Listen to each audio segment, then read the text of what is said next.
Imagine for a second that you've spent your entire adult life building a home, providing for your children, and making sure they have every single thing they need to succeed.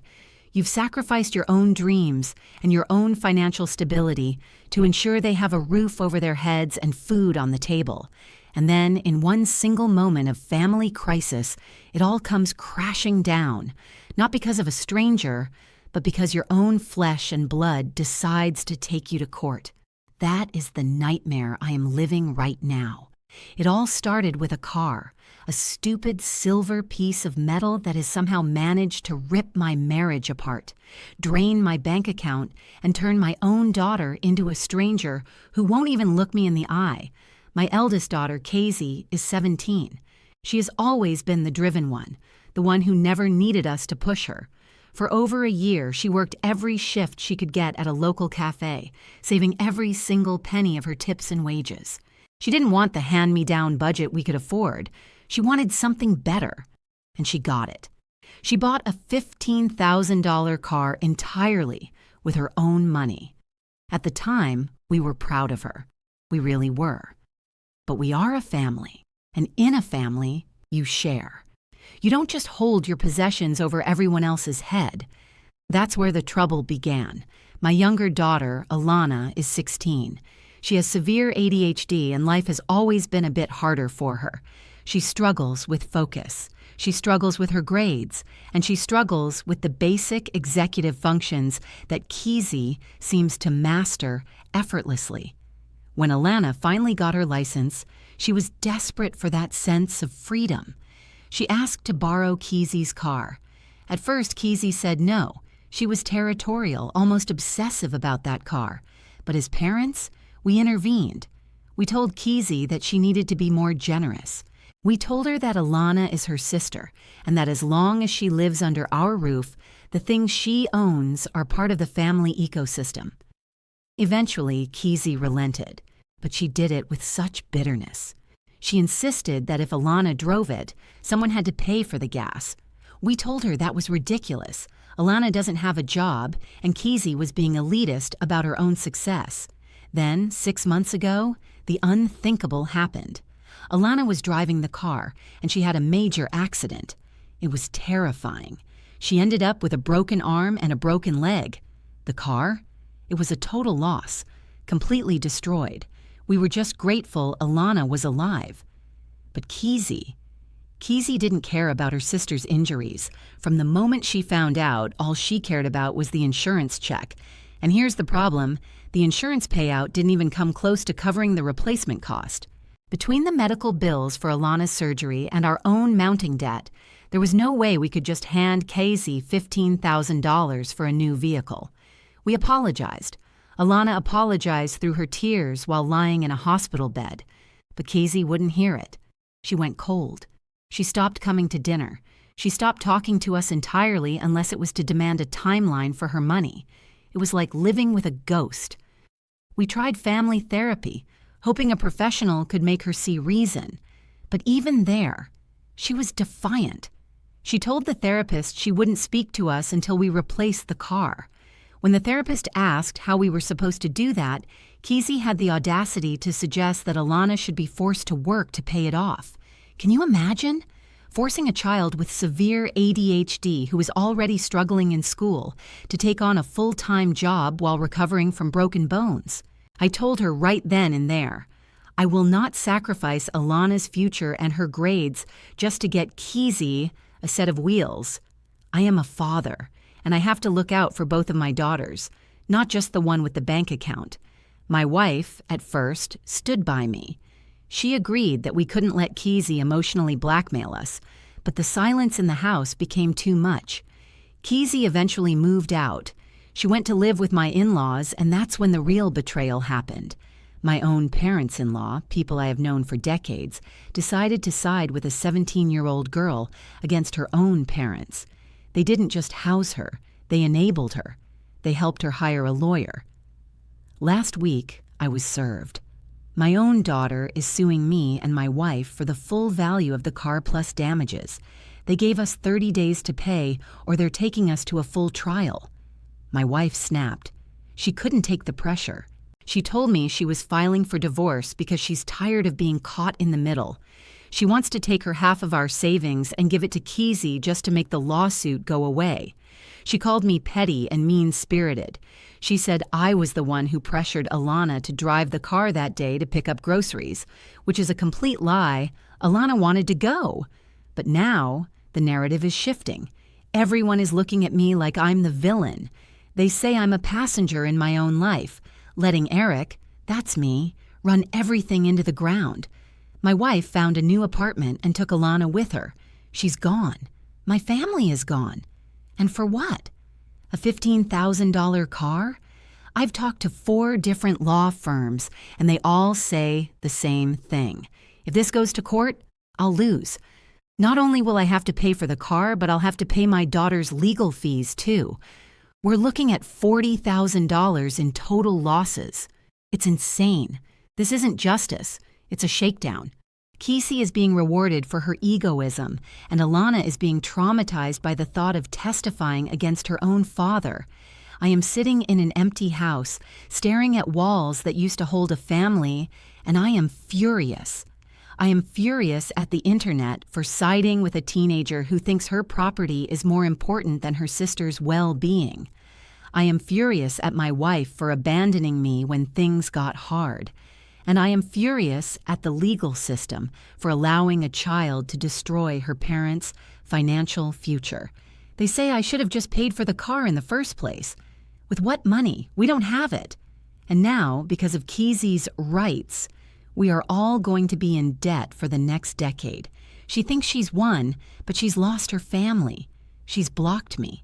She's blocked her sister, and she's treating us like criminals. If this is what the real world looks like, then the world is a cold, disgusting place. I tried to be a good father. I tried to teach my children that family comes first, but apparently in this house, the car came first. I hope she enjoys those new wheels, because they cost her a father, a mother, and a sister. And to all the people online telling me I'm the jerk, you have no idea what it's like to have your life dismantled by the people you love most. You talk about accountability, but where is Keezy's accountability for being a spoiled, heartless brat? Where is the accountability for my in-laws who are bankrolling this war? There is no winners here. Just a broken home and a pile of legal documents. I am done trying to explain myself to people who don't understand the burden of being a parent. I'm done. My wife thinks she can start over, but she'll realize soon enough that she enabled this behavior too. We are all going to suffer for this, and Keezy is the one holding the match. She thinks she's standing up for herself, but she's just burning down the only people who ever truly cared about her. The legal fees are mounting, the house is quiet, and the anger is the only thing I have left. This wasn't supposed to happen. We were a normal family. We had our problems, sure, but we weren't this. Now, I have to find a way to pay back $40,000 to a daughter who won't even say my name. It's a joke, a sick, twisted joke. And the worst part? She'll probably get exactly what she wants, and she'll walk away thinking she was the victim. Well, I'm the victim. My wife is the victim. Alana is the victim. We are the ones left in the wreckage, while Keezy drives off into her bright, selfish future. If you think this is justice, you're part of the problem. My lawyer says we should settle, but every fiber of my being wants to fight this until I have nothing left. I won't be bullied by my own child. I won't let her think that this is how you treat the people who gave you life. But looking at the bank statements and the divorce papers, it seems I don't have much of a choice. I've lost everything over a silver car. Every time I close my eyes, I see the accident, but I also see the day she bought it. She was so happy. We were so happy. How did we get here? How did a family turn into a courtroom battle? I don't think I'll ever have the answer to that. All I know is that the man I used to be is gone, replaced by someone who is bitter, broke, and alone. And if Keezy is watching this, I hope the car was worth it. I really do, because you'll never have a father again. You'll never have the home you walked away from. You traded your soul for $15,000, and I hope it haunts you for the rest of your life. The lawyers can take the money, the court can take the house, but they can't take the fact that I was right. I was trying to protect the family, and you were the one who broke it. To everyone else, watch your back. Your kids might seem like they love you, but wait until you can't give them what they want. Wait until they decide that their rights are more important than your survival. That's when you'll see who they really are. I saw it too late, and now I'm paying the price. Literally. $40,000 and a lifetime of regret. That's the cost of a daughter's ambition. That's the cost of parental negligence, apparently. I'm done talking. There's nothing left to say to a world that doesn't care about the truth. The court date is in a week, and I'll be there, standing alone, watching my family officially dissolve into a set of signatures and bank transfers. It's a tragic end to a story that should have been about love and sacrifice. Instead, it's just another legal file in a stack of thousands. Goodbye to the life I knew. Goodbye to the daughters I thought I raised. I hope you're all happy with what you've done, because I'm sitting here in the dark, and for the first time in my life, I have absolutely nothing left to lose. The betrayal is complete. The car is gone. The money is gone. And the love is gone. There is nothing left but the law, and the law is a cold, heartless master. If this is what winning looks like for Keezy, I'd hate to see what losing feels like. But she'll learn. One day, she'll have her own kids, and she'll realize that life isn't about what's fair. It's about what's right.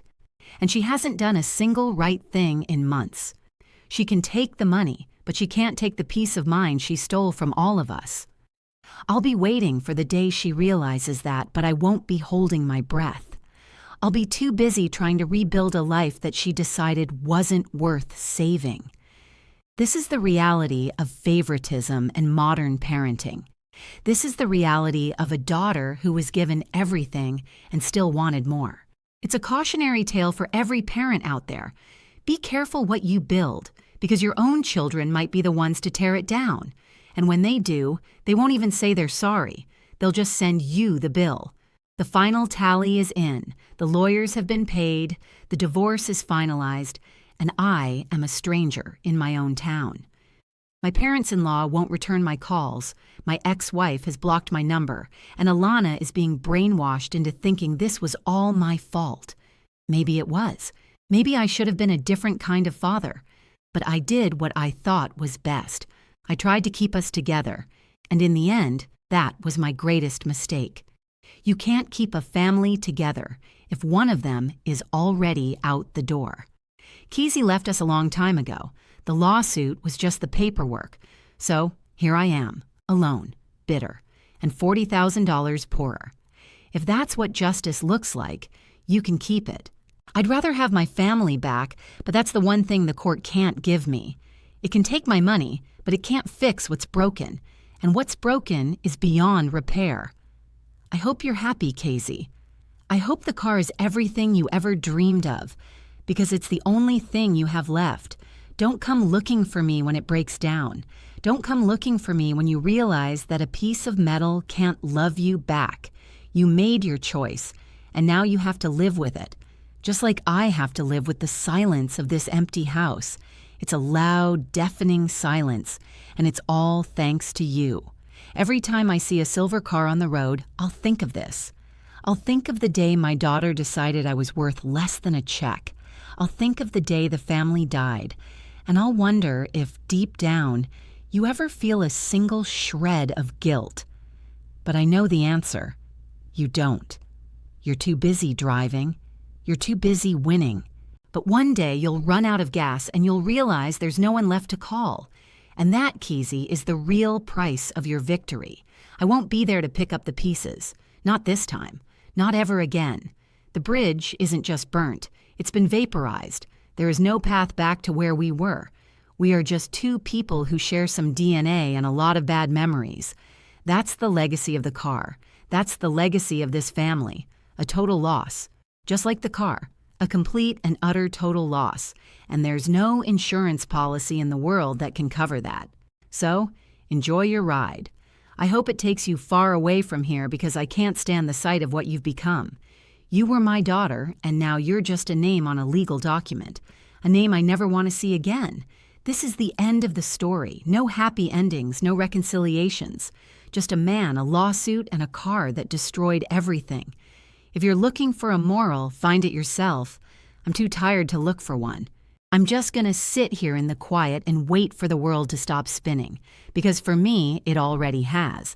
The battle is over and everyone lost, especially me. But hey, at least she got her $15,000, right? At least she's whole. Too bad the rest of us are in pieces. That's the way the world works now. Selfishness wins and family loses. I hope you're all proud of yourselves. I really do. Because I'm not. I'm just done.